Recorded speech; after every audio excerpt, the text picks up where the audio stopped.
بسم اللہ الرحمن الرحیم۔ السلام علیکم۔ حضرت شیخ ابو بکر شبلی رحمۃ اللہ کے مرید آپ کی خانقاہ میں حاضر رہتے۔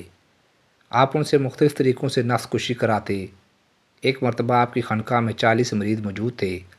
آپ ان کے درمیان تشریف لائے اور فرمایا، دوستو، حق تعالیٰ اپنے بندوں کے رزق کا خود فعل ہے اور فرماتا ہے، جو پرہیزگاری کے ساتھ اللہ کی طرف رجوع کرے وہ اس کے لیے گزر بسر کے ذریعے کھولتا ہے اور وہاں سے رزق دیتا ہے جہاں سے ملنے کا اسے خیال بھی نہ تھا، اور جو اللہ پر بھروسہ کرے تو وہی اس کے لیے کافی ہے۔ آپ کا ارشاد سن کر سب مریدوں نے توکل اختیار کر لیا اور نہایت خشوع و خضوع کے ساتھ عبادت میں مشغول ہو گئے۔ اس طرح ان کو 3 دن گزر گئے اور کھانے کو کچھ نہ ملا۔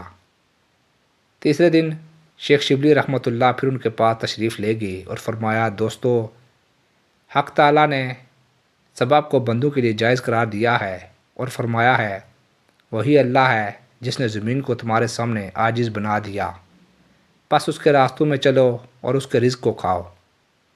اس لیے اب مناسب ہے کہ تم میں سے ایک سب سے زیادہ نیک نیت شخص اس گوشے سے نکلے اور رزق تلاش کرے تاکہ اسے کھا کر تم کچھ قوت حاصل کرو۔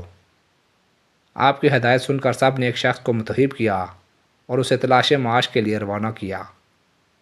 وہ بغداد کے سارے محلوں میں گھوما مگر کچھ ہاتھ نہ آیا۔ پہلے ہی 3 دن کا بھوکا تھا، اس دوڑ دھوپ سے اور نڈال ہو گیا اور ٹانگیں چلنے پھرنے سے جواب دے گئیں۔ قریب ہی ایک نصرانی طبیب کا مطب نظر آیا، مجبور ہو کر اس پہ جا کر بیٹھ گیا۔ وہاں بہت سے مریض جمع تھے اور حکیم صاحب باری باری ان کو دیکھ کر دوا تجویز کرتے جاتے تھے۔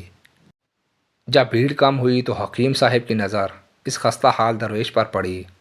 اس کو اپنے پاس بلا کر نرمی سے پوچھا، تمہیں کیا شکایت ہے؟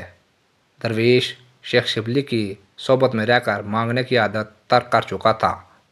یہ تو نہ کہہ سکا کہ روٹی کی تلاش میں ہوں، بے اختیاری میں اپنا ہاتھ طبیب کے ہاتھ میں دے دیا۔ اس نے نبض دیکھی اور سمجھ گیا کہ یہ بیچارہ بھوکا مریض ہے۔ اس سے کہا، ذرا صبر کرو، تمہاری بیماری کا علاج ابھی ہو جاتا ہے۔ پھر اس نے اپنے ملازم کو بلا کر ہدایت کی کہ بازار جا کر 1 رطل روٹی، 1 رطل حلوہ اور 1 رطل بنا ہوا گوشت لاؤ۔ جب ملازم ساری چیزیں لے آیا تو طبیب نے انہیں درویش کے سامنے رکھ دیا اور کہا، تمہارے مرض کا یہی علاج ہے۔ درویش نے کہا، آپ کی تشخیص تو بالکل صحیح ہے، لیکن میں تنہا اس مرض میں مبتلا نہیں ہوں، ہم ایسے 40 مریض ہیں۔ فراخ حوصلہ طبیب نے فوراً ملازم کو بھیج کر یہ تمام چیزیں 40 رطل کی مقدار میں منگوائیں اور ان سب کو ایک خوان میں لگا کر ایک مزدور کے سر پر لدوائیں اور کہا کہ جہاں یہ شخص لے جائے ان چیزوں کو ساتھ لے جا کر پہنچا دے۔ چنانچہ وہ درویش اللہ تعالیٰ کی تمجید کرتا ہوا ان نعمتوں کو لیے ہوئے اپنے ساتھیوں کے پاس خانقاہ میں پہنچا، جہاں وہ سب شیخ شبلی کے ہمراہ ذکر الہی میں مصروف تھے۔ شیخ نے یہ خوان نعمت دیکھا تو فرمایا، اس کھانے کا عجیب بھید ہے۔ پھر اس مریض سے سارا واقعہ سنا اور فرمایا، دوستو، کیا تمہیں یہ پسند ہے کہ ایک نصرانی کا کھانا کھاؤ اور اس کا کچھ معاوضہ ادا نہ کرو؟ سب نے عرض کیا کہ ہے شیخ، اس کا معاوضہ کیا ہے؟ فرمایا، اس کے حق میں دعائے خیر کرو۔ اسی وقت سب نے دعا کے لیے ہاتھ اٹھا دیے اور نہایت خشوع و خضوع کے ساتھ اس نصرانی طبیب کے لیے ہدایت اور خیر و برکت کی دعا کرنے لگے۔